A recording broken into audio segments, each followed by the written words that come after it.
Y'all probably heard me talking about Don.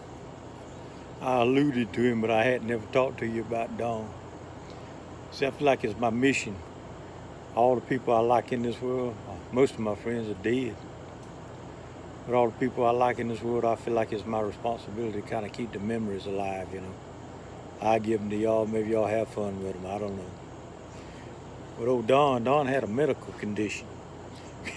He was from Lamar. Me and him worked at the trailer house factory together. But old Don, he had a medical condition called a propensity for genetic grandeur. Don would tell me stories, man. Don would pop some clay.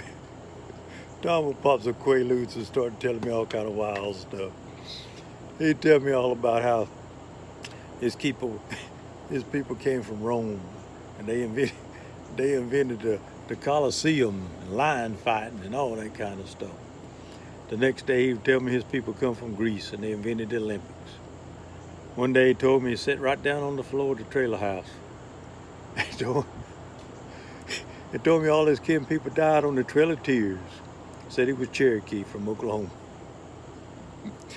The very same day, Don told me, he said, man, my kin people brought the first fighting chickens here from Alaska. I guarantee. Me and Don, we would go around, his friend raised fighting chickens, me and Don would go after work. We'd go and watch the daggone, he'd turn the chickens out and they'd fight, getting them trained, getting them all gamed up. And he had this goose, a Canadian goose. And whenever he wanted to bust the chickens up and put them back up, he'd turn that goose loose. That goose would beat the devil out of them chickens, I guarantee. But old Don, man, Don was a character. Don had this friend, his neighbor. He wasn't his friend really, he was his neighbor. And Don and his neighbor had this piece of land between the house over there in Lamar, right? And they took turns, they had it split right down the middle. And each one farmed his own side, And Don, he was a typical southern white boy. Don grew okra and butter beans and tomatoes, and he grew potatoes, and I believe Don, I taught Don how to grow dope in a cucumber field. And Don took that thing to heart, right? But his buddy, his neighbor, he had these weird ideas, man. He got all his knowledge off the internet and off of Facebook and stuff like that. And he would try to grow crops like GMOs, and he would grow glutens, and he would put all kind of scaffolding up, trying to grow glutens and stuff like that, man. And the stuff, it would wither on the vine. Of course, it would wither on the vine, because he had all these weird ideas. He could make herbicides out of vinegar and stuff like that, man. It don't work like that. It just don't work like that. The bugs would eat his crops up. They would eat his GMOs up. But anyway, they had a mule. Between the two of them, they had a mule. And they would use the mule for breaking up the ground. And now the mule, Don or his neighbor, neither one of them had no shelter to put this mule up in. He was a great big old red mule too. Remember Bartholomew? That's what I called him. The mule didn't have a name till I showed up and called him Bartholomew. But the mule, he would have to stand out there in the yard like a dog. And when it rained, he would just get soaking wet and the steam would rise up off of him, right? But one day, Don and his neighbor was standing around watching the rain run off the mule.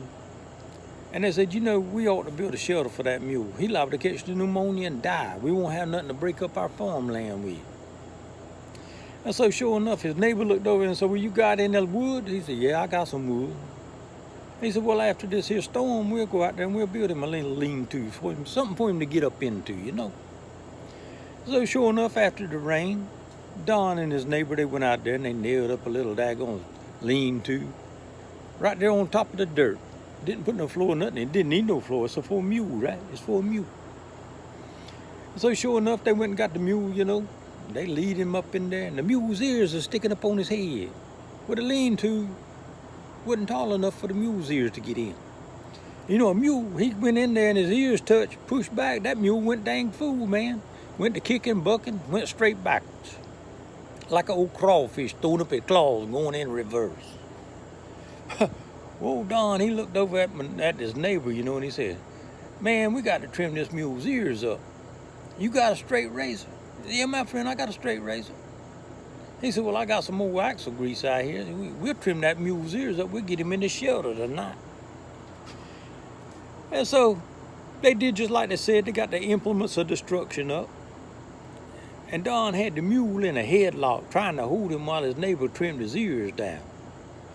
Well, Don's nephew come walking out the trailer house, you know.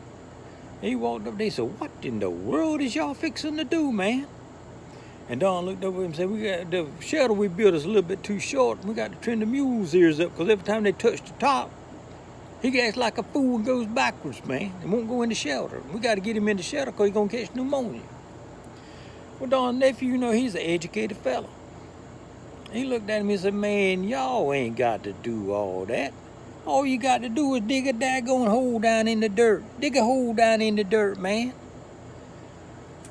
And Don and his neighbor, you know, they stood there and they real embarrassed, you know. You know how folks look when they get embarrassed. They look down at the ground, they look up in the sky, and they hem and they haw, and they try not to make eye contact with nobody. Well, after Don's nephew walked off, you know, they stood there for a while. They patted their thighs, you know. After a while, Don's neighbor said, you know, your nephew, he's a real smart fella. Smartest fella ever come up on. He was fishing, Don. Don said, yeah, he go to a place called Clemson. He been going up there about 4 or 5 years now. His neighbor said, what he been learning up there? Don said, he's studying a thing called animal husbandry. His neighbor, you know, he kind of cast an eye over on Don. Thought maybe Don was trying to play a joke on him, you know. He said, what'd that be? He said, sound like something perverted, man. What you talking about, husbandry? Don, he said, well, the best I can figure, the animals up there around Clemson in the upstate, they don't know how to get it on, man. And they take the people up there at Clemson, they take people in and they teach them how to teach the animals how to have sex. So they can have, you know, little cows and little goats and little hogs, stuff like that. They don't know how to get it on, man. And Don's neighbor looked at him, you know, he said, well, that's the damnedest thing I ever heard of. I don't believe no shit like that. And Don said, well, it's the truth. He been going 5 years now. And neighbor, he kind of scratched his chin, you know, and he looked over at Don. He said, Don, I don't want to make you mad talking about your kinfolk and all that. And he said, I don't believe that boy learned a damn thing up there. And if he did, that Clemson show is a strange place. And Don said, what the hell are you talking about, man? What you mean? He said, well, every damn fool, me and you included, know you ain't got to dig a hole to trim a mule's ears. What kind of nonsense is that? Kind of got a point, ain't he?